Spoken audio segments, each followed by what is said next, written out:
పెద్దలు చెప్తూ ఉంటారు ఇంట్లో దేవతలు తిరుగుతూ ఉంటారని. ఉదయం పూట మన ఇంటి దగ్గరికి కాకి వచ్చి అరుస్తుంటే దైవానుగ్రహం ఉందని దేవతలు ఇంట్లో ఉన్నట్టు తెలుసుకోవచ్చు. దేవతలకి కాకికి అవినాభావ సంబంధం ఉంటుందట.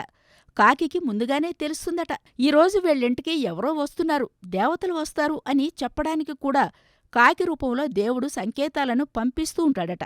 కాబట్టి ఈ సంకేతం ద్వారా మన ఇంటికి దేవతలు రాబోతున్నారని, చుట్టాలు రాబోతున్నారని, మన ఇంట్లో దేవతలు సంచరిస్తున్నారు అని అర్థం చేసుకోవాలి.